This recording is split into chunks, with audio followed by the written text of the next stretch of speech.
Hi everybody, this is Dee at Aloha Astro, and today we have the full moon in Cancer. It will be at 8 degrees 53 minutes, and it will be occurring on December 29th, 2020 at 10:28 p.m. Eastern Time. You will feel it today and tomorrow, particularly since it is a moon-ruled sign, and the moon will be in Cancer, so this makes it a particularly emotional full moon. So the full moon in Cancer, Tuesday, December 29th. So let's take a look at the picture first. We have a picture of a mother and a child and their home and a full moon. I think it's a beautiful illustration. Full moon in Cancer, Tuesday, December 29th and Wednesday, December 30th, directs your attention toward balancing the needs of home, family, and your psychological foundations with the demands of work, career, and outer world reputation, as the moon in the nurturing cardinal water sign opposes the sun in the cardinal earth sign of success-driven Capricorn. The sextile aspect between the moon and Uranus and Taurus indicates that changes in personal values or financial conditions could have an effect on your home or family life, which may cause you to seek an increased cash flow. Although the sextile to Uranus is a minor aspect, it favorably supports material help coming from unexpected sources, and it can also give you the extra push you need to make an entrepreneurial move or seek a better paying job. Other favorable changes Uranus sextile the full moon might bring include the conception or arrival of a child, a new home or funding for a home improvement project, and unexpected but enlightening interactions between family members. A cardinal T-square between the moon in Cancer, the sun and Mercury in Capricorn, and Chiron in Aries can bring situations forward where you must decide whether it is better for you to have things your way, even if it means you are excluded from the family, or better to work at improving communication and healing discord in your family relationships. The confrontational, egocentric, and opinionated T-square is held in check by a trine that develops between the moon and forgiving Neptune in peaceful Pisces. If you decide to remove yourself from a relationship to respect and honor yourself, you can do so gently. If you choose a healing and reunification, the moon and Neptune will smooth the transition. So let's take a look at the chart and what's going on. I usually take you over to Planet Watcher, but they have a programming glitch at the end of this month where the planets are not displaying. So we're here at astro.com, where I have generated a chart for the time. And location-wise, I use New York, New York, just to catch an Eastern time zone. We can see that we've got that T-square here, with the moon, the sun, and Chiron in Aries. Now, Chiron also supports Jupiter and Saturn in Aquarius, so there is a willingness to do things in a different way or to work on improvement rather than throwing away everything that you might have already had history-wise. The opportunity for growth and new foundations, letting bygones be bygones, or starting all over again from a different perspective. And we do have support with the planet of change, making a trine to Mercury and the Sun here as well.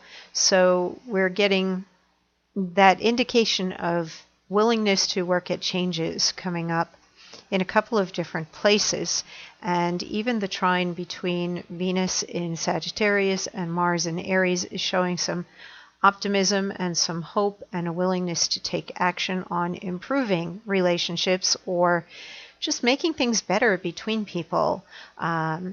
Mars is still having some conflict here with, it's hard to see even where these aspect lines are extending, but that would be catching Pluto primarily, and a Mars-Pluto square can be volatile and rather intense. And the main thing here is that people are afraid. They're scared. They're scared about things like security.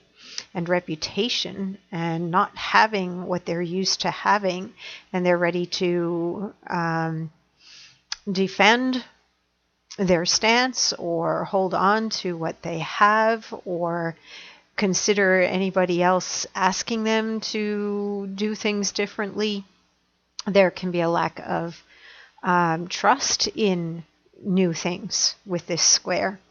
But the overall predominance of change is good is the theme that is going to basically help people transition to new ways of thinking and being, which we will definitely be looking at in the year ahead as we get used to Jupiter and Saturn in Aquarius after their long-term transit through Capricorn. And the further they move into Aquarius, the easier it will become as we adjust and adapt to those new energies. There may be a lot of danger that goes on within society, or things have to get extremely extreme before, push comes to shove and things actually take place that produce favorable changes and supportive changes. If we're dealing with the structure of society, people do have to unify as a group, and society has to address the problems in terms of the systems that support people as a whole, that support the way society works.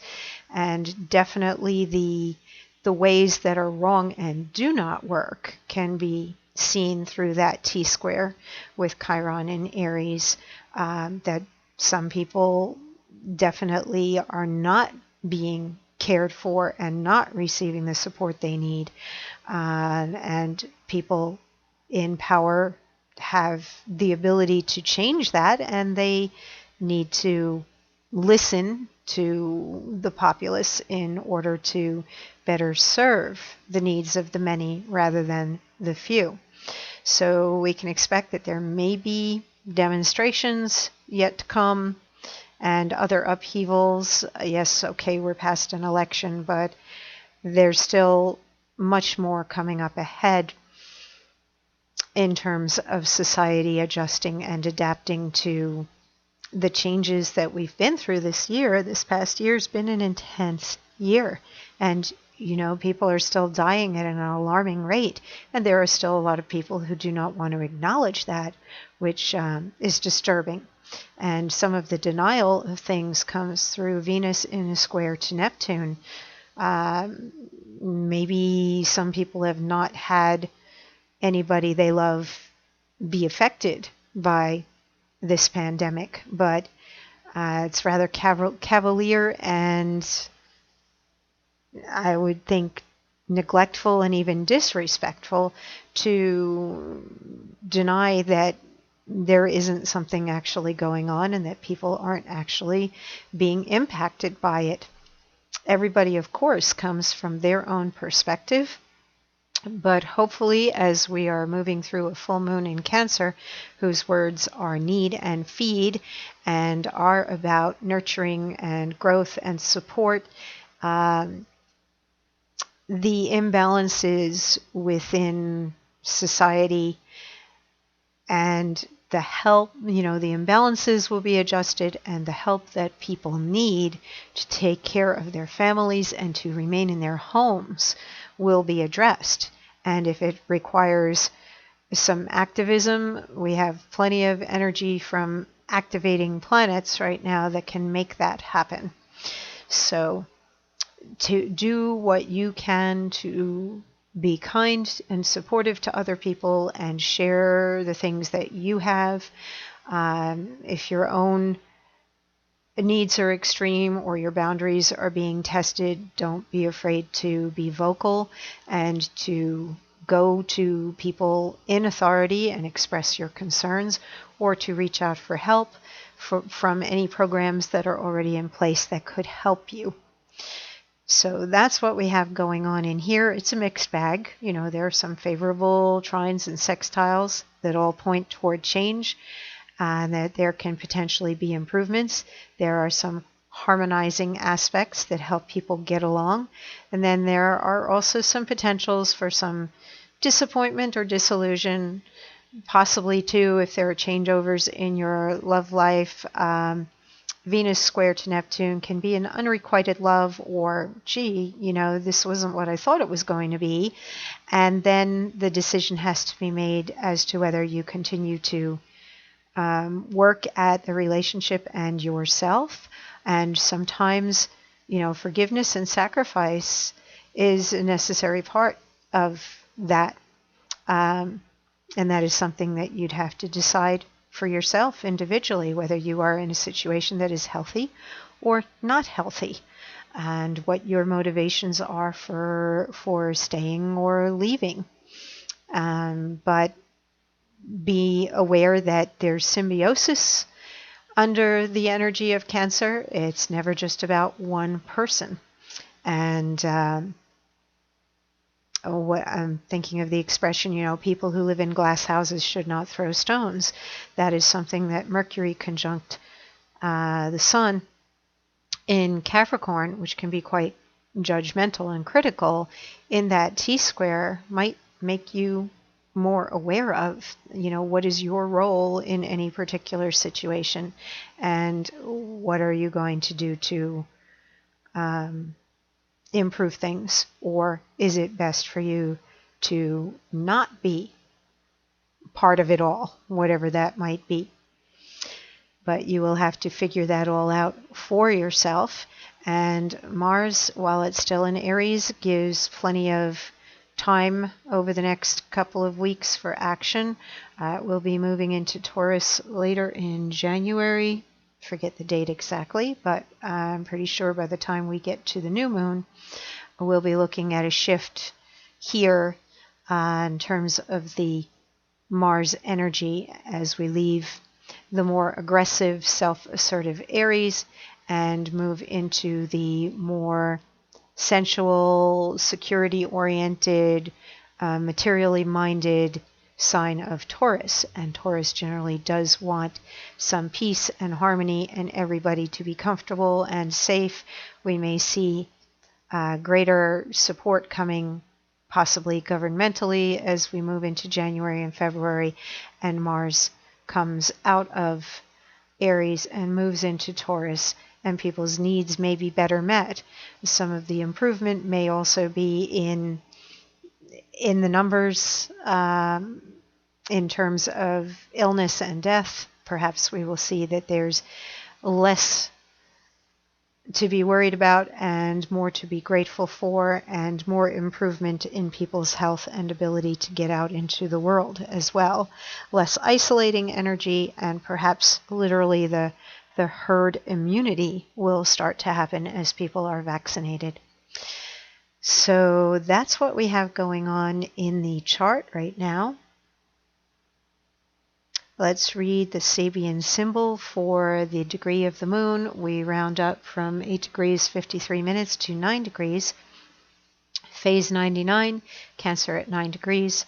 A small naked girl bends over a pond trying to catch a fish. Keynote: the first naive quest for knowledge and for an ever-elusive understanding of life.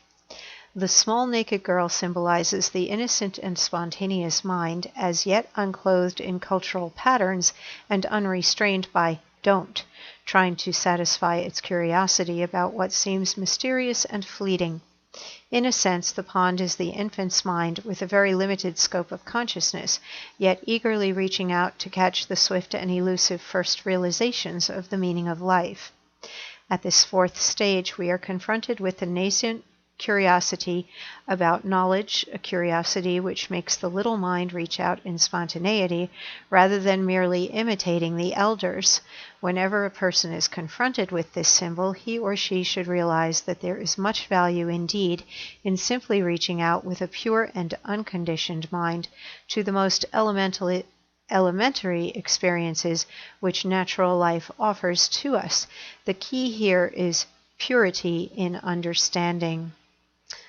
I think this also speaks to the energy of newness and original thought, or being open-minded that there can be new ways to look at things rather than clinging to the old. It's time for some exceptions to rules, or a reworking of rules, and a new way of viewing life.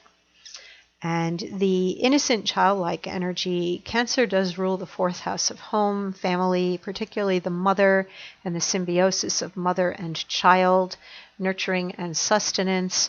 I find it interesting right now that the two planets, we almost have a bowl, not quite, we're just missing one spot here that would create a bowl chart, but the edges of the aspect patterns, we find Venus and the Moon, which are both feminine in nature, and female indicator planets. So feminine energy is particularly strong, even though Sagittarius itself, Venus is in Sagittarius, and that is a masculine fire sign. We still have the two feminine indicator planets leading and ending what's going on in the heavens right now, kind of being the bookends of everything else. So tuning in more to the emotions and to the heart, and listening to what is true. The seeking energy of Sagittarius as well. We have Venus in a seeking sign. It's an optimistic sign. It's a sign that does want to find what is real, what is true. Ideals, philosophies, and morals are all ruled by Sagittarius. So seeking for something higher and better is what we have going on with Venus, and then the Moon in Cancer, to be able to feed and care for both ourselves and others. I think one way to deal with the T-square, especially during a time where things have been so polarized, is to recognize that we are all being impacted in this one world. It's one world. Society is all of us. And if we don't take care of the unity, the all, then we're going to wind up with problems, further ill health, and not enough sustenance for all. The unification has to be where we direct our attention. So it may make people more mindful of that, this T-square, and help them bridge the gap, and no longer be as critical and judgmental or divide people into differences because of their socioeconomic status or the color of their skin or gender or anything else. So hopefully there will be lessons in that T-square that enable the positive aspects that the Moon is making to a planet of change and a planet of beauty, healing, and inspiration to come forward. I think we need to look for the best and expect the best and work toward the best, and not keep pointing out what's negative just for the sheer joy of saying, oh, that's horrible, but not doing anything. We have to do something. We have to actually constructively work toward change, which is what Jupiter and Saturn conjunct in Aquarius is indicating. And therein lies the healing through the sextile of Jupiter and Saturn in Aquarius, making that sextile to Chiron in Aries.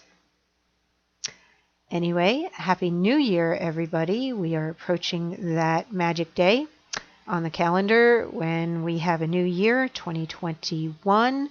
And as we go into the new year, that moon is going to be very bold and courageous and wanting to party in the sign of Leo. And do be careful New Year's Eve that you don't share your germs when you're out there sharing your joy.